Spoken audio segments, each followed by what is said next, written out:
Hi hello welcome you all to Entri app. I am Kavya. നമ്മളെല്ലാവരും wait ചെയ്തിരുന്ന notification വന്നു കഴിഞ്ഞു അല്ലെ.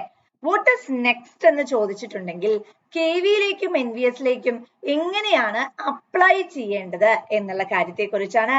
അപ്പൊ ആ ഒരു കാര്യത്തെക്കുറിച്ചാണ് ഇന്ന് നമ്മൾ ഈ ഒരു വീഡിയോ സെഷനിൽ ഡിസ്കസ് ചെയ്യാനായി പോകുന്നത്. So once again welcome you all to this. So നിങ്ങൾ ആദ്യം ഒന്നെങ്കിൽ https:/kv.sankathan.nic.in/en ഇന്റർവ്യൂ നോട്ടീസ് ബാർ ഇങ്ങനെയുള്ള ഈ ഒരു ലിങ്കില് നിങ്ങൾ എന്ത് ചെയ്യുക, ഒന്നെങ്കിൽ ക്ലിക്ക് ചെയ്യുക, അല്ലെങ്കിൽ ഗൂഗിളിൽ പോയിട്ട് കേന്ദ്രീയ വിദ്യാലയ സംഘത്തിന്റെ പോർട്ടലില് ലോഗിൻ ചെയ്യുക. ലോഗിൻ ചെയ്ത് കഴിഞ്ഞാൽ നിങ്ങൾക്ക് ഇങ്ങനെയുള്ള ഒരു ഏരിയ ആയിരിക്കും അല്ലെങ്കിൽ പേജ് ആയിരിക്കും ഓപ്പൺ ചെയ്ത് വരുന്നത്. ഇതിന്റെ താഴ്ഭാഗത്ത് നിങ്ങൾക്ക് link for applying to various teaching and non teaching post through direct recruitment എന്ന് കാണാം. അവിടെ ക്ലിക്ക് ചെയ്യുക. വ്യൂ ലിങ്ക് എന്ന് പറയുന്നതിൽ ക്ലിക്ക് ചെയ്യുക. Automatically you will be directed to this area. ഇവിടെ 3 ഭാഗങ്ങളായിട്ട് നിങ്ങൾക്ക് കാണാം. ഈ വീഡിയോനോടൊപ്പം തന്നെ നിങ്ങൾക്ക് ചെയ്യാവുന്നതുമാണ്. സോ ദാറ്റ് നിങ്ങൾക്ക് അത് പെട്ടെന്ന് കംപ്ലീറ്റ് ചെയ്യാനും സാധിക്കും. Steps to apply online. Register yourself for the above mentioned examination. Already registered candidates. So ഇതിന്റെ അകത്ത് ഈ register yourself for the above mentioned examന്റെ താഴെ ന്യൂ രജിസ്ട്രേഷൻ എന്ന് പറയുന്ന ഒരു ബട്ടൺ നിങ്ങൾക്ക് കാണാം. അവിടെ ക്ലിക്ക് ചെയ്യുക. എല്ലാവരും ക്ലിക്ക് ചെയ്തോ? ഓക്കെ. ക്ലിക്ക് ചെയ്ത് കഴിഞ്ഞാൽ you will be automatically directed to this particular area. ഇവിടെ നിങ്ങൾക്ക് 3 പോർട്ടൽ കാണാം. Registration, application form, fee payment. ഇതിന്റെ താഴെ ഇൻസ്ട്രക്ഷൻസും കാണാവുന്നതാണ്. ആദ്യം നിങ്ങൾ ഡീറ്റെയിൽഡ് ആയിട്ടുള്ള അഡ്വർടൈസ്മെന്റ് ഡൗൺലോഡ് ചെയ്തിട്ട് ഓരോന്നിനും നിങ്ങൾക്ക് അപ്ലൈ ചെയ്യാനുള്ള ക്വാളിഫിക്കേഷൻ ഉണ്ടോ, എന്താണ് ഇമ്പോർട്ടന്റ് ആയിട്ടുള്ള ക്വാളിഫിക്കേഷൻ എന്നുള്ള കാര്യത്തെക്കുറിച്ച് ഉറപ്പ് വരുത്തുക. അതിനുശേഷം നിങ്ങൾ ചെയ്യേണ്ടത് എന്താ വെച്ചാൽ ഇവിടെ ആപ്ലിക്കേഷൻ ഫീയുടെ കേസ്, അതുപോലെ പ്രോസസിംഗ് ഫീ. ഇപ്പൊ assistant commissioner, principal, vice principal, അവിടെ ആപ്ലിക്കേഷൻ ഫീയുടെയും പ്രോസസിംഗ് ഫീയുടെയും കൺസിഡറേഷൻ അല്ലെങ്കിൽ എത്രയാണ് എമൗണ്ട് എന്നുള്ളത് തന്നിട്ടുണ്ട്. അങ്ങനെ ഓരോന്നിന്റെയും കണ്ടോ, PGT, TGT, PRT ഇങ്ങനെ ഓരോ പോസ്റ്റിന്റെയും ആപ്ലിക്കേഷൻ ഫീയും പ്രോസസിംഗ് ഫീയും ടോട്ടൽ എമൗണ്ടും തന്നിട്ടുണ്ട്. അത് വളരെ കൃത്യമായിട്ട് വായിച്ച് മനസ്സിലാക്കുക. ഇങ്ങനെയാണ് നിങ്ങൾക്ക് അവിടെ തന്നിട്ടുള്ളത്. അടുത്തത് എന്താന്ന് വെച്ചാൽ ഇതുമായി റിലേറ്റ് ചെയ്യുന്ന ഒരുപാട് ഇൻസ്ട്രക്ഷൻസ്, എങ്ങനെയാണ് നിങ്ങൾ ഫീ പേയ്മെന്റ് നടത്തേണ്ടത്, അതേപോലെ ആപ്ലിക്കേഷൻ പ്രോസസ്സ് എങ്ങനെയായിരിക്കണം മുതലായിട്ടുള്ള വളരെ ഡീറ്റെയിൽഡ് ആയിട്ടുള്ള ഇൻഫോർമേഷൻസ്. അവിടെ എന്തൊക്കെയാണ് വരുന്നത് വെച്ചാൽ ഓൺ ടൈം രജിസ്ട്രേഷൻ എങ്ങനെയായിരിക്കണം അതിൽ കൃത്യമായി പറയുന്നുണ്ട്. Scanned photograph and signature JPG ഫോമാറ്റിലായിരിക്കണം. അപ്പൊ എപ്പോഴും നല്ലത് നമ്മൾ ഈ ആപ്ലിക്കേഷൻ സ്റ്റാർട്ട് ചെയ്യുന്നതിന് മുമ്പ് തന്നെ ഇവർ പറയുന്ന ഈ ഫോട്ടോഗ്രാഫ്, സിഗ്നേച്ചർ ഇതെല്ലാം നിങ്ങളുടെ ഡെസ്ക്ടോപ്പിൽ അല്ലെങ്കിൽ ഒരു ഫയലില് ഇട്ട് വെച്ചേക്കുക. കാരണം എന്താ വെച്ചാൽ അപ്പൊ നിങ്ങൾക്ക് അപ്ലോഡ് ചെയ്യാനായിട്ട് കുറച്ചുകൂടി ഈസി ആയിരിക്കും. അതേപോലെ ഫോട്ടോഗ്രാഫിന്റെ സൈസ് എന്ന് പറയുന്നത് 10 KB to 200 KB ഉള്ളിലായിരിക്കണം. സിഗ്നേച്ചർ എന്ന് പറയുന്നത് 10 KB to 50 KB. ഇതൊക്കെ നിങ്ങൾ കൃത്യമായി സ്കാൻ ചെയ്ത് എന്ത് ചെയ്യുക, ഒരു ഫോൾഡറിലാക്കി അല്ലെങ്കിൽ നിങ്ങൾ ഒരു ഡെസ്ക്ടോപ്പില് ഇതൊരു ഫയലാക്കി ഇട്ടാലും മതി. കാരണം പെട്ടെന്ന് തന്നെ നമ്മൾ പിന്നീട് ചെയ്തുകൊണ്ടിരിക്കുന്ന സമയത്ത് നമ്മൾ അത് ചെയ്യാം, അതായത് സിഗ്നേച്ചർ ഒക്കെ അപ്പോൾ ചെയ്യാമെന്ന് വിചാരിച്ചാൽ ചിലപ്പോൾ നമ്മുടെ ആപ്ലിക്കേഷൻ വിൻഡോ കട്ടായി പോയാലോ, സോ ഇൻ ബിറ്റ്വീൻ പ്രോബ്ലം ആവും അല്ലെ. സോ അതിലും നല്ലത് എന്താണ് ഫ്രണ്ട്സ്, നമ്മളിത് മുമ്പേ ചെയ്ത് നമ്മുടെ ഡെസ്ക്ടോപ്പിലോ അല്ലെങ്കിൽ ഒരു ഫോൾഡറിലോ ഇട്ട് വെക്കുന്നതാണ് ഉചിതം. ഇനി ഇവിടെ എല്ലാ ഫോട്ടോഗ്രാഫും നമുക്ക് ഫോട്ടോഗ്രാഫ് അപ്ലോഡ് ചെയ്യണം. ഫോട്ടോഗ്രാഫ് ഒന്നെങ്കിൽ കളേർഡ് അല്ലെങ്കിൽ ബ്ലാക്ക് ആൻഡ് വൈറ്റ് ആയിരിക്കണം. But should have a clear contrast, കാരണം അത് വിസിബിൾ ആയിരിക്കണം പ്രോപ്പർ ഫോമില് എന്നുള്ളത് ഇമ്പോർട്ടന്റ് ആണ്. And candidates must carefully enter their details and upload documents as no modification will be allowed after final submission. Final submission കഴിഞ്ഞതിന് ശേഷം പിന്നീട് ഒരു മോഡിഫിക്കേഷൻ എന്ന് പറയുന്നത് പോസിബിൾ അല്ല. സ്റ്റെപ്പ് 2 എന്താ വെച്ചിട്ടുണ്ടെങ്കിൽ ഡിസൈർഡ് പോസ്റ്റിലേക്ക് നിങ്ങൾ അപ്ലൈ ചെയ്യുക. ഓരോ പ്രാവശ്യം അപ്ലോഡ് ചെയ്യുന്ന സമയത്തും നിങ്ങൾക്ക് ഒരു ന്യൂ ആപ്ലിക്കേഷൻ നമ്പർ കിട്ടുന്നതാണ്. അതെപ്പോഴും നിങ്ങൾ നോട്ട് ചെയ്ത് വെക്കുക. അതിനുശേഷം സ്റ്റെപ്പ് 3 എന്ന് പറയുന്നത് എക്സാമിനേഷൻ ഫീയുടെ പേയ്മെന്റ് ഡീറ്റെയിൽസ് ആണ്. ഇതൊക്കെ നമ്മളിപ്പോൾ ഡിസ്കസ് ചെയ്യും. പിന്നെ ഉള്ളത് പാസ്വേഡ് നിങ്ങൾ സെറ്റ് ചെയ്യണം. പാസ്വേഡ് സെറ്റ് ചെയ്യുന്ന സമയത്ത് എപ്പോഴും നിങ്ങൾ ഓർക്കേണ്ട കാര്യം 8 മുതൽ 13 വരെ ഉള്ള, അതായത് ക്യാരക്ടേഴ്സ് ഉള്ള ഒരു പാസ്വേഡ് ആയിരിക്കണം. അതേപോലെ തന്നെ ഒരു അപ്പർ കേസ് ലെറ്റർ, അറ്റ്ലീസ്റ്റ് ഒരു അപ്പർ കേസ് ലെറ്റർ എങ്കിലും ഉണ്ടായിരിക്കണം. അതേപോലെ തന്നെ 1 lower case letter. Upper case letter എന്ന് പറഞ്ഞിട്ടുണ്ടെങ്കിൽ ക്യാപ്സ് ആണ് ഉദ്ദേശിക്കുന്നത്. ലോവർ കേസ് ലെറ്റേഴ്സ് എന്ന് പറയുമ്പം സ്മോൾ ലെറ്റേഴ്സ് ആണ് ഉദ്ദേശിക്കുന്നത്. അതേപോലെ അറ്റ്ലീസ്റ്റ് 1 ന്യൂമറിക് നമ്പർ അല്ലെങ്കിൽ ന്യൂമറിക് ഡിജിറ്റ് ഉണ്ടായിരിക്കണം. അതേപോലെ ഒരു ന്യൂമറിക് വാല്യൂ മിനിമം എങ്കിലും ഉണ്ടായിരിക്കണം. അതേപോലെ സ്പെഷ്യൽ ക്യാരക്ടേഴ്സ് ഉണ്ടാവണം. എന്തൊക്കെ ഉണ്ടാവണം? Upper case, lower case, numeric digit, numeric values, അതേപോലെ തന്നെ നിങ്ങൾക്ക് സ്പെഷ്യൽ ക്യാരക്ടേഴ്സും കൂടി ഇതിൻ്റെ അകത്ത് ഉണ്ടായിരിക്കണം. അപ്പൊ നമ്മളിവിടെ എന്താ വെച്ചിട്ടുണ്ടെങ്കിൽ കുറച്ചുകൂടെ ഓർത്ത് വെക്കാൻ സാധിക്കുന്ന രീതിയിൽ ഒന്നുകിൽ നിങ്ങൾക്ക് സെറ്റ് ചെയ്യാം, അല്ലെങ്കിൽ എവിടെയെങ്കിലും എന്ത് ചെയ്യുക, എഴുതി വെക്കുക.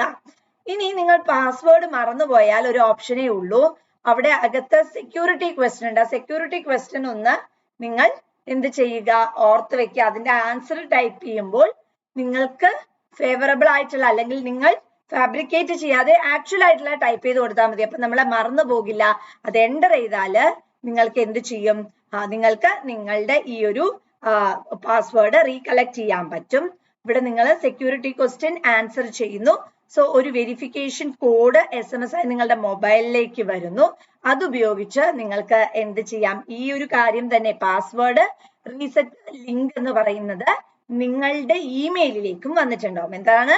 പാസ്വേഡ് മറന്നുപോയാൽ ഒന്ന് നിങ്ങൾക്ക് ചെയ്യാൻ പറ്റുന്ന, നിങ്ങളുടെ സെക്യൂരിറ്റി ക്വസ്റ്റ്യൻ എന്ന് പറഞ്ഞാൽ നമ്മൾ അപ്ലൈ ചെയ്യുന്ന സമയത്ത് തന്നെ നമ്മൾ എൻ്റർ ചെയ്ത് വിടും. ആ സെക്യൂരിറ്റി ക്വസ്റ്റ്യൻ അവൈലബിൾ ആയിരിക്കും. പാസ്വേഡ് മറന്നു എന്ന് വിചാരിച്ച് നിങ്ങൾ ടെൻഷൻ ഒന്നും അടിക്കേണ്ട ആവശ്യമില്ല. ഒന്ന്, സെക്യൂരിറ്റി ക്വസ്റ്റ്യൻ ഓർത്ത് വെക്കുക. 2, നിങ്ങൾ ആ സെക്യൂരിറ്റി ക്വസ്റ്റ്യൻ മാർക്ക് ചെയ്യുന്ന സമയത്ത് ഒരു വെരിഫിക്കേഷൻ, അതായത് അതിന് ആൻസർ ചെയ്ത് കഴിഞ്ഞാൽ ഒരു വെരിഫിക്കേഷൻ കോഡ് എന്ന് പറയുന്നത് SMS ആയി നിങ്ങളുടെ മൊബൈൽ ഫോണിലേക്ക് വരുന്നതാണ്. മാത്രമല്ല നിങ്ങൾക്ക് അത് എൻ്റർ ചെയ്ത് കഴിഞ്ഞതിന് ശേഷം, വെരിഫിക്കേഷൻ കോഡ് എൻ്റർ ചെയ്തതിന് ശേഷം ഇമെയിൽ ID-യിലേക്കും എന്ത് വരുന്നതാണ്, അതായത് നിങ്ങൾക്ക് ഈ പാസ്വേഡ് പുതിയതായി റീസെറ്റ് ചെയ്യാനുള്ള ലിങ്ക് ലഭിക്കുന്നതാണ്. ആൻഡ് വാട്ട്സ് നെക്സ്റ്റ് എന്ന് പറഞ്ഞിട്ടുണ്ടെങ്കിൽ ഇവിടെ ടിക്ക് ചെയ്യുക. ഈ ഇൻസ്ട്രക്ഷൻസ് എല്ലാം വായിച്ച് മനസ്സിലാക്കിയതിന് ശേഷം ടിക്ക് ചെയ്ത് ഇവിടെ ക്ലിക്ക് ഹിയർ ടു പ്രൊസീഡിൽ ക്ലിക്ക് ചെയ്യുക. എല്ലാവരും ക്ലിക്ക് ചെയ്തല്ലോ. You will be automatically directed to this particular portal. പക്ഷെ ഭയങ്കര കൃത്യമായി നിങ്ങൾ ഉറപ്പുവരുത്തുക, അതായത് നിങ്ങളുടെ 10ാം ക്ലാസ് സർട്ടിഫിക്കറ്റില് എങ്ങനെയാണോ നിങ്ങളുടെ പേരുള്ളത് അതുപോലെ എൻ്റർ ചെയ്യുക. അച്ഛന്റെ പേര്, അമ്മയുടെ പേര്, date of birth, gender, identity type, identification number. നമ്മൾ ഇങ്ങനെ ഒരു സെൻട്രൽ ഗവൺമെന്റ് എക്സാം എഴുതാൻ പോകുമ്പോൾ അച്ഛന്റെ പേരും അമ്മയുടെ പേരും ചിലപ്പോഴെങ്കിലും നമ്മളോട് ആ എക്സാം സെന്ററിൽ എൻ്റർ ചെയ്യാൻ വേണ്ടി പറയാറുണ്ട്. അതുകൊണ്ട് പേരുകൾ കൃത്യമായി തന്നെ മാർക്ക് ചെയ്യുക. അടുത്തത് പേഴ്സണൽ ഡീറ്റെയിൽസ് കൺഫേം ചെയ്യാനാണ്. നമ്മൾ ഇവിടെ ടൈപ്പ് ചെയ്ത് കൊടുത്ത ഡീറ്റെയിൽസ് ഇവിടെ ഒന്നുകൂടെ നമ്മൾ എന്ത് ചെയ്യണം, ആഡ് ചെയ്യണം. കാൻഡിഡേറ്റിന്റെ നെയിം ആഡ് ചെയ്യുക, father name, mother name, date of birth, gender, ഇത്രയും കാര്യങ്ങൾ കൃത്യമായി വീണ്ടും ഒന്നും കൂടെ എൻ്റർ ചെയ്ത് കൊടുക്കുക. അതിനുശേഷം പ്രസന്റ് അഡ്രസ്സ്, നിങ്ങൾ ഇപ്പോൾ താമസിക്കുന്നത്, മുമ്പത്തെ അല്ല, ഇപ്പോൾ താമസിക്കുന്നത് എവിടെയാണോ അത് നിങ്ങൾ എന്ത് ചെയ്യുക, എൻ്റർ ചെയ്യുക. ഹൗസ് നമ്പർ അല്ലെ flat number, sub locality, locality, country, state, district, pincode കൃത്യമായി തന്നെ മാർക്ക് ചെയ്യുക. അടുത്തത് ഇലക്ട്രോണിക് കമ്മ്യൂണിക്കേഷൻ അഡ്രസ് ആണ്, വിച്ച് മീൻസ് നിങ്ങളുടെ ഇമെയിൽ അഡ്രസ്. ഇവിടെ കൃത്യമായി തന്നെ ഇമെയിൽ അഡ്രസ്സും മൊബൈൽ നമ്പറും എൻ്റർ ചെയ്യുക. കാരണം നമ്മൾ മുമ്പ് പറഞ്ഞ പോലെ എങ്ങാനും പാസ്വേഡ് മിസ്സായാലും ഫർദർ ഡീറ്റെയിൽസിനും എല്ലാം നിങ്ങളുടെ മൊബൈൽ ഫോണിലേക്കും ഇമെയിൽ അഡ്രസ്സിലേക്കുമായിരിക്കും അവർ കമ്മ്യൂണിക്കേഷൻ സെൻഡ് ചെയ്യുന്നത്. സോ വളരെ കൃത്യമായി തന്നെ നിങ്ങളുടെ ഇമെയിൽ അഡ്രസ്സും അതേപോലെ നിങ്ങളുടെ മൊബൈൽ നമ്പറും എൻ്റർ ചെയ്തു എന്ന് ഉറപ്പുവരുത്തുക. Now again re enter your email address, mobile number. ഇവിടെ നമ്മൾ ഇവിടേക്ക് ആണെങ്കിൽ 91 എന്ന് പറഞ്ഞ് ടൈപ്പ് ചെയ്താൽ മതി. വീണ്ടും മൊബൈൽ നമ്പർ എൻ്റർ ചെയ്യുക. ഇനി ലാൻഡ് ലൈൻ നമ്പർ ഇല്ലെങ്കിൽ അവിടെ എൻ്റർ ചെയ്യണ്ട, നോ പ്രോബ്ലം, ഒന്നും എൻ്റർ ചെയ്യേണ്ട, 0 ഒന്നും ഇട്ട് വെക്കേണ്ട, എൻ്റർ ചെയ്യണ്ട. ഇനി നിങ്ങളുടെ പ്രസന്റ് അഡ്രസ് പെർമനന്റ് അഡ്രസ്സിന് തുല്യമാണ് അല്ലെങ്കിൽ സെയിം ആണെങ്കിൽ ഇവിടെ ടിക്ക് മാർക്ക് ഇടുക. സോ ദാറ്റ് ഓട്ടോമാറ്റിക്കലി ഈ ഒരു ഏരിയ ഫിൽ ചെയ്ത് പോകുന്നതാണ്. ഇനി ചൂസ് പാസ്വേഡ്. നമ്മൾ മുമ്പ് പറഞ്ഞ പോലെ വളരെ കൃത്യമായി ആ പറഞ്ഞ എല്ലാ കണ്ടീഷൻസോട് കൂടി പാസ്വേഡ് ഇവിടെ എൻ്റർ ചെയ്യുക. വീണ്ടും അത് നിങ്ങൾ എൻ്റർ ചെയ്യുന്നത് ശരിയാണോ എന്ന് അറിയണമെങ്കിൽ ഇതിൽ ക്ലിക്ക് ചെയ്യുക. സോ ദാറ്റ് നിങ്ങൾക്ക് നിങ്ങൾ എൻ്റർ ചെയ്യുന്നത് എന്താണ് എന്ന് കാണാവുന്നതാണ്. വീണ്ടും ഒന്നും കൂടെ പാസ്വേഡ് കൺഫേം ചെയ്യുക. അതിനുശേഷം ഇവിടുത്തെ ഈ ഡ്രോപ്പ് ഡൗൺ ആയിട്ടുള്ളതിൽ ക്ലിക്ക് ചെയ്യുക. ക്ലിക്ക് ചെയ്താൽ സെക്യൂരിറ്റി ക്വസ്റ്റ്യൻ കാണാം. അതിൽ ഏതെങ്കിലും ഒന്ന് ക്ലിക്ക് ചെയ്യുക. എന്നിട്ട് അതിന്റെ ആൻസർ ഇവിടെ മാർക്ക് ചെയ്യാം. അതെന്തിനാ വെച്ചാൽ നിങ്ങളുടെ പാസ്വേഡ് മറന്നുപോയാൽ ഈ സെക്യൂരിറ്റി ക്വസ്റ്റ്യൻ വെച്ച് വേണം നമുക്ക് പാസ്വേഡ് റിഗെയിൻ ചെയ്യാൻ. നൗ ഈ ക്യാപ്ച ഇമേജ് ഇവിടെ എൻ്റർ ചെയ്യുക. സബ്മിറ്റ് ബട്ടൺ ക്ലിക്ക് ചെയ്യുക. ക്ലിക്ക് ചെയ്തല്ലോ, you will be getting popup folder അല്ലെ പോപ്പപ്പ് വിൻഡോ. ഇതിൽ വരുന്ന എന്താ വെച്ചിട്ടുണ്ടെങ്കിൽ നിങ്ങൾക്ക് ഇവിടെ ഇൻഫർമേഷൻസ് വളരെ കെയർഫുൾ ആയി നമ്മൾ എൻ്റർ ചെയ്ത കാര്യങ്ങൾ കൃത്യമായി കെയർഫുൾ ആയിട്ട് ഒന്നുകൂടെ വായിച്ചു നോക്കാം. രജിസ്ട്രേഷൻ ഫോമിൽ എന്തെങ്കിലും എഡിറ്റിംഗ് നടത്തണമെങ്കിൽ എഡിറ്റിംഗ് നടത്താവുന്നതാണ്. അതിനുശേഷം എന്ത് ചെയ്യുക, നിങ്ങൾ സബ്മിറ്റ് ഇവിടെ ക്ലോസ് കൊടുക്കുക. Submit and send OTP click ചെയ്യുക. അപ്പൊ നിങ്ങൾ ഇവിടെ ക്ലോസ് കൊടുക്കുന്ന സമയത്ത് നിങ്ങൾക്ക് ഇതുപോലെയുള്ള ഒരു ഏരിയ ആയിരിക്കും കാണാൻ സാധിക്കുന്നത്. ഇവിടെ my name, fathers name, mothers name, date of birth, email ID, mobile number, address, gender, നിങ്ങൾ എല്ലാം പൂർത്തീകരിച്ചു എന്നുള്ളതാണ് ഇവിടെ കാണിച്ചു തരുന്നത്. അതിനുശേഷം ഐ അഗ്രി എന്നുള്ളതിൽ ക്ലിക്ക് ചെയ്യുക. നിങ്ങൾക്ക് രണ്ട് ഓപ്ഷൻ ഉണ്ട്. എഡിറ്റ് രജിസ്ട്രേഷൻ ഫോം ഉണ്ട്, submit and send OTP to verify mobile number ഉണ്ട്. ഇതിൽ submit and send OTP to verify mobile നമ്പറിൽ ക്ലിക്ക് ചെയ്യുക. അപ്പൊ നമ്മളോട് ചോദിക്കും, do you wish to submit registration form and get OTP. നിങ്ങൾക്ക് പിന്നെയും എഡിറ്റ് ചെയ്യണം എന്ന് തോന്നുകയാണെങ്കിൽ, ഒന്നുകൂടെ കാണണം എന്ന് തോന്നുകയാണെങ്കിൽ നോ കൊടുത്താൽ മതി. അല്ല, if you wish to proceed click on yes. Click ചെയ്തല്ലോ, okay. So you will be directed to this area. ഇവിടെ നിങ്ങൾക്ക് സ്റ്റേറ്റ്, അതുപോലെ പിൻകോഡ്, ഡിസ്ട്രിക്റ്റ് മുതലായ കാര്യങ്ങളെല്ലാം കൃത്യമായിട്ട് എൻ്റർ ചെയ്ത് കൊടുക്കുക. നൗ നെക്സ്റ്റ് സബ്മിറ്റ് രജിസ്ട്രേഷൻ ഫോമില് ക്ലിക്ക് ചെയ്യുക. അത് കഴിഞ്ഞാൽ നിങ്ങൾ എന്തൊക്കെ ഫിൽ ചെയ്തു എന്നുള്ള ഡീറ്റെയിൽ ആണ് ഇവിടെ കിട്ടുന്നത്. സോ രജിസ്ട്രേഷൻ ഫോം കംപ്ലീറ്റഡ് ആണ്, മൊബൈൽ നമ്പർ വെരിഫിക്കേഷൻ കംപ്ലീറ്റഡ് ആണ്. പക്ഷെ കാൻഡിഡേറ്റ് പ്രൊഫൈലും ഇമെയിൽ ID വെരിഫിക്കേഷനും പെൻഡിങ് എന്നുള്ളതാണ് ഇവിടെ കാണിച്ചു തരുന്നത്. ഓക്കെ, ഇനി അടുത്തത് കംപ്ലീറ്റ് പ്രൊഫൈലില് ക്ലിക്ക് ചെയ്യുക. കംപ്ലീറ്റ് പ്രൊഫൈലിൽ ക്ലിക്ക് ചെയ്ത് കഴിഞ്ഞാൽ നിങ്ങൾക്ക് ഇവിടെ കാണാൻ പറ്റുന്നത് കോൺടാക്ട് ഡീറ്റെയിൽസ് നിങ്ങൾ എൻ്റർ ചെയ്തിട്ടുണ്ട്. പക്ഷെ personal detail, document upload, profile submission ഇതൊന്നും നിങ്ങൾ ചെയ്തിട്ടില്ല. ഇപ്പോഴേക്കും തന്നെ നിങ്ങൾക്ക് രജിസ്ട്രേഷൻ നമ്പറും കണ്ടോ, അതേപോലെ രജിസ്ട്രേഷൻ നമ്പറും ലഭിക്കുന്നതാണ്. സോ ഇവിടെ ഇങ്ങനെ നിങ്ങൾ ക്ലിക്ക് ചെയ്ത് കഴിഞ്ഞാൽ കാണാൻ സാധിക്കുന്ന നെക്സ്റ്റ് വൺ കോൺടാക്ട് ഡീറ്റെയിൽസ് ആണ്. കംപ്ലീറ്റ് ചെയ്യുക. പിന്നെ ഇവിടെ കംപ്ലീറ്റഡ് ആവാത്തതിന്റെ ലിസ്റ്റ് തന്നിട്ടുണ്ട്. ഇപ്പൊ പേഴ്സണൽ ഡീറ്റെയിൽസ് പെൻഡിങ് ആണ്, ഡോക്യുമെന്റ് അപ്ലോഡ് പെൻഡിങ് ആണ്, പ്രൊഫൈൽ സബ്മിഷൻ എന്ന് പറയുന്നത് പെൻഡിങ് ആണ് വന്നിട്ടുള്ളത്. ദെൻ നിങ്ങൾക്ക് രജിസ്ട്രേഷൻ നമ്പറോട് കൂടി തന്നെയാണ് ഇവിടെ ലഭിക്കുന്നത്. പേഴ്സണൽ ഡീറ്റെയിലിൽ നിങ്ങൾ എന്ത് ചെയ്യുക, ക്ലിക്ക് ചെയ്യുക. അപ്പൊ നിങ്ങൾക്ക് ഇത്രയും ഇങ്ങനെ ഒരു ഏരിയ ആണ് ഓപ്പൺ ചെയ്ത് വരുന്നത്. ഇതിന്റെ അകത്ത് candidate name, date of birth, gender, father name, mother name, nationality, category, confirm category മുതലായിട്ടുള്ള ഒരുപാട് ക്വസ്റ്റ്യൻസ് ഇതെല്ലാം കൃത്യമായി തന്നെ നിങ്ങൾ എന്ത് ചെയ്യുക, ഫിൽ ചെയ്യുക. ഇത് കഴിഞ്ഞതിന് ശേഷം നിങ്ങളോട് ഐഡന്റിഫിക്കേഷൻ മാർക്ക് ചോദിക്കാറുണ്ട്. അത് കൃത്യമായി എൻ്റർ ചെയ്യുക. മാരിറ്റൽ സ്റ്റാറ്റസ് സിംഗിൾ ആണോ, മാരീഡ് ആണോ, ഡൈവേഴ്സ്ഡ് ആണോ എന്നുള്ളത് കൃത്യമായി എൻ്റർ ചെയ്യുക.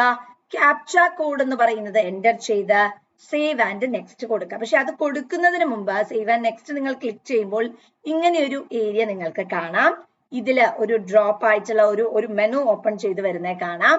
അതിൽ യെസ് ബട്ടണിൽ എന്ത് ചെയ്യുക, ക്ലിക്ക് ചെയ്യുക. ക്ലിക്ക് ചെയ്ത് കഴിഞ്ഞതിന് ശേഷം you will be automatically directed to this area. ഇവിടെ പേഴ്സണൽ ഡീറ്റെയിൽസ് എഫക്ട് ചെയ്ത് കഴിഞ്ഞു. നെക്സ്റ്റ് ഇസ് ഡോക്യുമെന്റ് അപ്ലോഡ് ആണ്. അപ്പൊ ഇവിടെ ഫോട്ടോഗ്രാഫും ഉണ്ട്, സിഗ്നേച്ചറും ഉണ്ട്. ഫോട്ടോഗ്രാഫിൽ ഈ ചൂസ് ഫയലിൽ ക്ലിക്ക് ചെയ്യുക. അപ്പം നിങ്ങൾക്ക് കുറച്ചുകൂടെ, ഞാൻ പറഞ്ഞു ഓൾറെഡി നിങ്ങൾ ഫോൾഡറിൽ ഇട്ട് വെച്ചിട്ടുണ്ടെങ്കിൽ നിങ്ങൾക്ക് അപ്ലോഡ് ചെയ്യാൻ കുറച്ചുകൂടി ഈസി ആയിരിക്കും. പക്ഷേ ഇവിടെയാണ് പലപ്പോഴും പല കാൻഡിഡേറ്റ്സിനും പ്രശ്നം പറ്റുന്നത്. കാരണം എന്താ വെച്ചാൽ സൈസ് കറക്റ്റ് ആയില്ല, അല്ലെങ്കിൽ സൈസ് ടാബുലേറ്റ് ചെയ്യാൻ പറ്റിയില്ല എന്നൊക്കെ പറഞ്ഞിട്ട് ഇറേഴ്സ് വരുന്നത് ഈ ഒരു ഏരിയയിലാണ്. പക്ഷെ ജസ്റ്റ് മേക്ക് ഷുവർ ദാറ്റ് അങ്ങനത്തെ ഇറേഴ്സ് ഒന്നുമില്ല. കൃത്യമായി തന്നെ ഇവിടെ പറഞ്ഞിരിക്കുന്ന, നമ്മൾ മുമ്പ് പറഞ്ഞു എത്ര KB ആണ് വേണ്ടത് എന്നുള്ളത് അല്ലെ, അതിനനുസരിച്ച് ഫയൽ ചൂസ് ചെയ്യുക, സിഗ്നേച്ചറും അതുപോലെ ഫോം എന്ത് ചെയ്യുക, സെലക്ട് ചെയ്യുക. ഈ ക്യാപ്ച കോഡ് എൻ്റർ ചെയ്ത് സേവ് ആൻഡ് നെക്സ്റ്റ് എന്ത് ചെയ്യുക, ക്ലിക്ക് ചെയ്യുക. Automatically you will be directed to this area. What is next എന്ന് ചോദിച്ചിട്ടുണ്ടെങ്കിൽ നിങ്ങൾ ഫൈനൽ സബ്മിറ്റിന് മുമ്പ് വായിച്ചു നോക്കണമെങ്കിൽ വായിച്ചു നോക്കാം എന്നുള്ളതാണ് ബേസിക്കലി പറയുന്നത്. ക്ലോസ് ചെയ്യുക, അല്ലെങ്കിൽ അത് ക്ലോസ് എന്നുള്ള ബട്ടണിൽ ക്ലിക്ക് ചെയ്യുക. will be automatically directed to this area. Again നമ്മൾ നോക്കിയാൽ നമുക്ക് കാണാം നമ്മൾ ഇനി എന്തൊക്കെയാണ് പെർട്ടിക്കുലർ ആയിട്ട് ഫില്ല് ചെയ്യാനുള്ളത് എന്നുള്ള കാര്യങ്ങളാണ് നമുക്ക് ഇവിടെ ഉള്ളത്. My name, father's name, mother's name, date of birth, gender, category, persons with disability, address and photograph and signature ഇതെല്ലാം ഫിൽഡ് ആണ്. നെക്സ്റ്റ് എന്ന് പറയുന്നത് I agree-യിൽ ക്ലിക്ക് ചെയ്യുക. ഫൈനൽ പ്രൊഫൈൽ സബ്മിഷനിൽ ക്ലിക്ക് ചെയ്യുക. If everything is okay. കാരണം ഇത് സബ്മിറ്റ് ചെയ്ത് കഴിഞ്ഞാൽ പിന്നെ അവൈലബിലിറ്റി ഫോർ ചേഞ്ച് എന്ന് പറയുന്നത് നമുക്ക് അവൈലബിൾ അല്ല. അപ്പൊ ഇത് നോക്കുന്ന സമയത്ത് registration form, mobile number, candidate profile ഇതെല്ലാം കംപ്ലീറ്റഡ് ആണ്. പക്ഷെ ഇമെയിൽ ID വെരിഫിക്കേഷൻ നമ്മൾ പെൻഡിങ് ആണ് കാണിക്കുന്നത്. അപ്പൊ അത് ഫിൽ ചെയ്യാൻ വേണ്ടി കംപ്ലീറ്റ് പ്രൊഫൈലിൽ എന്ത് ചെയ്യുക, വീണ്ടും ക്ലിക്ക് ചെയ്യുക. ക്ലിക്ക് ചെയ്യുന്ന സമയത്ത് നിങ്ങൾക്ക് ഇവിടെ ഒരു രജിസ്റ്റേർഡ് ഇമെയിൽ ID എൻ്റർ ചെയ്യാനായിട്ട് പറയും. നമ്മുടെ ഇമെയിൽ ID എപ്പോഴും ഉറപ്പ് വരുത്തുക, കൃത്യമായി തന്നെ ഇമെയിൽ ID എൻ്റർ ചെയ്യുക. കാരണം നമ്മുടെ പാസ്വേഡ് മറന്നുപോയാലും ഈ ഇമെയിൽ ID-യിലേക്കാണ് അത് വരേണ്ടത്. അതുകൊണ്ട് കൃത്യമായി തന്നെ അത് മെയിൻറ്റെയിൻ ചെയ്യുക. ഈ ക്യാപ്ച കോഡ് തന്നിരിക്കുന്നത് എൻ്റർ ചെയ്യുക. ഇമെയിൽ ID മാറ്റണമെങ്കിൽ അവിടെയും അതിനുള്ള ഒരു പ്രൊവിഷൻ ഉണ്ട്. ഇല്ല, കണ്ടിന്യൂ ചെയ്യുകയാണെങ്കിൽ സബ്മിറ്റ് ആൻഡ് ഗെറ്റ് OTP-യിലേക്ക് പോവുക. ഇനി രജിസ്റ്റേർഡ് ഇമെയിൽ ID-യിലേക്ക് നിങ്ങൾക്ക് ഒരു OTP ഇപ്പോൾ ലഭിച്ചിട്ടുണ്ടാവും, കിട്ടിയല്ലോ. ആ OTP ഈ ഏരിയയിൽ എൻ്റർ ചെയ്ത് കൊടുക്കുക. വെരിഫൈ ക്ലിക്ക് ചെയ്യുക. അപ്പൊ ഇങ്ങനെ ഒരു മെസ്സേജ് വരും, your email ID is successfully verified എന്ന്. ഓക്കെയിൽ ക്ലിക്ക് ചെയ്യുക. സോ ഇങ്ങനെ ഒരു ഏരിയ ഓപ്പൺ ചെയ്തു വന്നു. സോ രജിസ്ട്രേഷൻ ഫോം കംപ്ലീറ്റഡ് ആണ്, മൊബൈൽ നമ്പർ വെരിഫിക്കേഷൻ കംപ്ലീറ്റഡ് ആണ്, candidate profile is completed, email ID വെരിഫിക്കേഷനും കംപ്ലീറ്റഡ് ആണ്. ഇനി നമുക്ക് ഓരോ ഏരിയയിലേക്കും അപ്ലൈ ചെയ്യാനായി സാധിക്കും. സോ അപ്ലൈ നൗ എന്ന് പറയുന്ന, ഇനിയും നിങ്ങൾക്ക് എഡിറ്റ് ചെയ്യണമെങ്കിൽ എഡിറ്റ് ചെയ്യാവുന്നതാണ്. എഡിഷൻ ഒന്നുമില്ലെങ്കിൽ നിങ്ങൾക്ക് എന്ത് ചെയ്യാം, അപ്ലൈ നൗവിൽ ക്ലിക്ക് ചെയ്യുക. സോ ഇങ്ങനെയാണ് നിങ്ങൾക്ക് ഓരോ പോസ്റ്റിലേക്കും അപ്ലൈ ചെയ്യാനുള്ള ഏരിയ ഓപ്പൺ ചെയ്തു വരുന്നത്. സപ്പോസ് ഇപ്പൊ ഞാൻ ഇതാണ് ക്ലിക്ക് ചെയ്യുന്നത് എന്ന് വിചാരിക്കാം. നിങ്ങൾ അപ്ലൈ ചെയ്യുന്നതിനനുസരിച്ച് ഓരോന്നിനും ആപ്ലിക്കേഷൻ നമ്പേഴ്സ് ലഭിക്കുന്നതാണ്. അപ്പൊ ഞാനിപ്പോൾ സപ്പോസ് ഇതാണ് ക്ലിക്ക് ചെയ്യുന്നത് എന്ന് വിചാരിക്കാം. ക്ലിക്ക് ചെയ്ത് കഴിഞ്ഞാൽ ഓട്ടോമാറ്റിക്കലി ഇങ്ങനെ ഒരു ബോക്സ് ഓപ്പൺ ചെയ്തു വരും. ഇവിടെ പറയുന്നത് എന്താണ്, കേന്ദ്രീയ വിദ്യാലയ സംഘത്താൻ and NVS recruitment drive 2025 of trained graduate teachers. Please read the following information carefully before proceeding. ഒന്ന്, നിങ്ങളുടെ ഡീറ്റെയിൽസ് എല്ലാം കറക്റ്റ് ആയി എൻ്റർ ചെയ്തിട്ടുണ്ടെന്ന് ഉറപ്പുവരുത്തുക. ഒരിക്കൽ നമ്മൾ സബ്മിറ്റ് ചെയ്ത് കഴിഞ്ഞാൽ പിന്നെ ചേഞ്ച് വരില്ല. സബ്മിഷൻ എന്ന് പറയുന്നത് ഫൈനൽ ആണ്. അപ്പൊ ഓക്കെ ആണ്, നമുക്കൊക്കെ ഓക്കെ ആണെങ്കിൽ യെസിൽ ക്ലിക്ക് ചെയ്യുക. അത് കഴിഞ്ഞതിന് ശേഷം സോ ഇവിടെ ഇതുമായി ബന്ധപ്പെടുന്ന, അതായത് ഇപ്പൊ TGT ആണ് നമ്മൾ അപ്ലൈ ചെയ്യുന്നത്. TGT-യുമായി അപ്ലൈ ചെയ്യുന്ന അല്ലെങ്കിൽ റിലേറ്റ് ചെയ്യുന്ന ആപ്ലിക്കേഷൻ ഫോമും ഫീ പേയ്മെന്റും നമ്മൾ ചെയ്തിട്ടില്ല. ഓൾറെഡി നമ്മുടെ നെയിമും അതുപോലെ ആപ്ലിക്കേഷൻ നമ്പറൊക്കെ ഓൾറെഡി അവിടെ വന്ന് കിടപ്പുണ്ടാവും. ഇനി ഇതുമായി ഈ എക്സാമുമായിട്ട് അല്ലെങ്കിൽ TGT എക്സാമുമായി റിലേറ്റ് ചെയ്യുന്നതിലേക്ക് നമ്മൾ പോയിട്ടില്ല. സോ ഇവിടെ കംപ്ലീറ്റ് ആപ്ലിക്കേഷൻ ഫോമിൽ ക്ലിക്ക് ചെയ്യുക. ക്ലിക്ക് ചെയ്ത് കഴിഞ്ഞാൽ ഇത്രയും സ്റ്റേജസ് ആണ് ഉള്ളത്. Apply for details, qualification details, സീറ്ററ്റ്. ഈ TGT-യുടെ ഏരിയയിലേക്ക് വരുമ്പോൾ നിങ്ങൾ സീറ്ററ്റ് പേപ്പർ 2-ന്റെ ക്വാളിഫിക്കേഷൻ എൻ്റർ ചെയ്യണം. PGT ആകുമ്പോൾ അങ്ങനെ ഒരു പ്രശ്നമില്ല. ഫൈനൽ സബ്മിറ്റ് പെൻഡിങ് ആണ്. അപ്പൊ ആദ്യം ഇവിടെ അപ്ലൈ ഫോർ ഡീറ്റെയിൽസിൽ ക്ലിക്ക് ചെയ്യുക. അപ്ലൈ ഫോർ ഡീറ്റെയിൽസിൽ നിങ്ങൾ ക്ലിക്ക് ചെയ്ത് കഴിഞ്ഞാൽ ഓട്ടോമാറ്റിക്കലി ഇങ്ങനെ ഒരു ഫോം ആയിരിക്കും നിങ്ങൾക്ക് ഓപ്പൺ ചെയ്ത് വരുന്നത്. എല്ലാം കൃത്യമായി തന്നെ എന്ത് ചെയ്യുക, ഫിൽ ചെയ്യുക. ക്യാപ്ച കോഡ് എന്ന് പറയുന്നത് എൻ്റർ ചെയ്യാം. ഇത് നിങ്ങൾ ഫിൽ ചെയ്യേണ്ട, കാരണം ഓൾറെഡി അവിടെ വന്നിട്ടുണ്ടാകും. അത് സെലക്ട് ചെയ്യുന്ന സമയത്തുള്ള കണ്ടീഷൻസ് ആണ് ഇവിടെ തന്നിട്ടുള്ളത്. ഇനി എക്സാമിന് അപ്ലൈ ചെയ്യുന്ന സമയത്ത് നിങ്ങൾ KVക്ക് മാത്രമാണ് അപ്ലൈ ചെയ്യുന്നതെങ്കിൽ ഇവിടെ മാത്രം ക്ലിക്ക് ചെയ്യുക. കെവിക്കും എൻവിക്കും ഒരുമിച്ച് അപ്ലൈ ചെയ്യുന്നുവെങ്കിൽ രണ്ടിലും നിങ്ങൾക്ക് ക്ലിക്ക് ചെയ്യാം.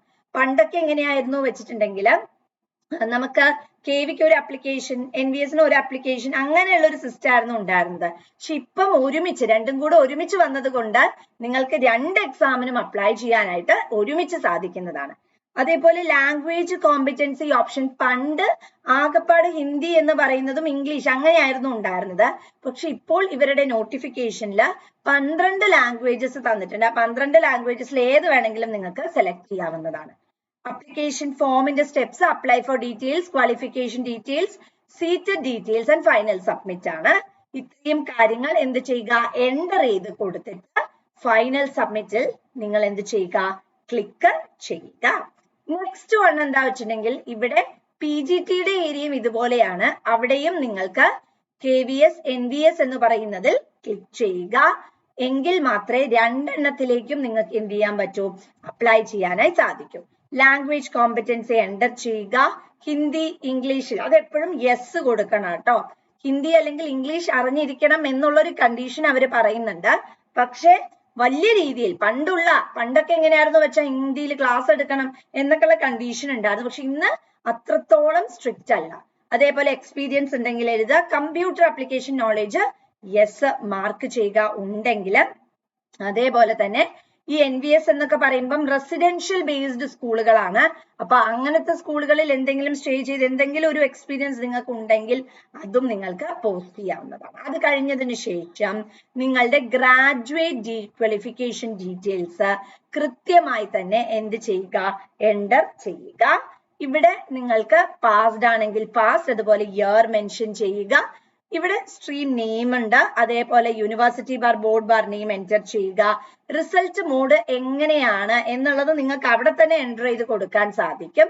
So that total mark enter ചെയ്ത് ഒബ്റ്റെയിൻഡ് മാർക്ക് എൻ്റർ ചെയ്താൽ ഓട്ടോമാറ്റിക്കലി നിങ്ങളുടെ മാർക്ക് അവിടെ വരണം. ഇല്ലെങ്കിൽ നിങ്ങൾ എന്ത് ചെയ്യുക, എൻ്റർ ചെയ്ത് അവിടെ കൊടുക്കുക. ഇനി ക്ലോസ് ബട്ടണിൽ ക്ലിക്ക് ചെയ്യുക. സോ ഇവിടെ ഇങ്ങനെ ഒരു വിൻഡോ ഓപ്പൺ ചെയ്ത് വരും. അപ്ലിക്കേഷൻ ഫോം കംപ്ലീറ്റഡ് ആണ്. പേയ്മെന്റ് ഓഫ് ഫീ ആണ് ഇനി അടുത്തതായി നമുക്ക് ചെയ്യാനുള്ളത്. സോ ഇവിടെ ഫീ എത്രയാണ് എന്നുള്ളത് ഇവിടെ തന്നെ തന്നിരിക്കും. ഇനിയും നിങ്ങളുടെ ഏരിയ നിങ്ങൾക്ക് അപ്ഡേറ്റ് ചെയ്യണം എന്നാണെങ്കിൽ എഡിറ്റ് ആപ്ലിക്കേഷൻ ഫോമിൽ ക്ലിക്ക് ചെയ്യാവുന്നതാണ്. ഇല്ല, പ്രൊസീഡ് ചെയ്യുകയാണെങ്കിൽ പേ എക്സാമിനേഷൻ ഫീസിൽ ക്ലിക്ക് ചെയ്യുക. ആൻഡ് ഫീ പേയ്മെന്റ് നടത്തി വളരെ കൃത്യമായി തന്നെ ഓരോ പോസ്റ്റിനും അപ്ലൈ ചെയ്യുക. അപ്പം ഇത്രയുമാണ് നമുക്ക് ഈ ഒരു ആപ്ലിക്കേഷൻ പ്രോസസ്സുമായി റിലേറ്റ് ചെയ്ത രണ്ടും കൂടെ ഒരുമിച്ച് അപ്ലൈ ചെയ്യാനുള്ള ഒരു അവസരമാണ് നിങ്ങൾക്ക് വന്നിട്ടുള്ളത്. ഈ ഒരു അവസരം യാതൊരു കാരണവശാലും മിസ് ചെയ്യരുത്. കാരണം NVSൽ ഹിന്ദി ഇല്ല, അതല്ലെങ്കിൽ ഹിന്ദി അല്ലെങ്കിൽ മറ്റുള്ള റീജിയണൽ ലാംഗ്വേജസ് സെലക്ട് ചെയ്യാം എന്നുള്ളൊരു ഓപ്ഷനോട് കൂടി വളരെ മാറ്റത്തോടു കൂടിയുള്ള ഒരു നോട്ടിഫിക്കേഷൻ ആണ് ഇപ്പോൾ വന്നിട്ടുള്ളത്. ഈ ഒരു നോട്ടിഫിക്കേഷൻ യാതൊരു രീതിയിലും അപേക്ഷിക്കാതിരിക്കരുത്. So mark your calendar, start your preparation. ഒരു അധ്യാപകൻ അല്ലെങ്കിൽ അധ്യാപികയാവുക എന്നുള്ള മോഹം മനസ്സിൽ കൊണ്ട് നടക്കുന്നവരാണ് നിങ്ങളെങ്കിൽ this is the right time to start your journey. So എൻട്രിയുടെ ചാനൽ ആദ്യമായിട്ടാണ് കാണുന്നതെങ്കിൽ സബ്സ്ക്രൈബ് ചെയ്യുക. അതേപോലെ തന്നെ ബെൽ ബട്ടൺ അമർത്തുക. സോ ദാറ്റ് നിങ്ങൾക്ക് പുതിയ ഇതുമായി റിലേറ്റ് ചെയ്യുന്ന വീഡിയോസ് ലഭിക്കുന്നതാണ്. വീഡിയോ ഇഷ്ടപ്പെട്ടാൽ ലൈക്ക് ചെയ്യുക, കമന്റ് ചെയ്യുക. Thank you all.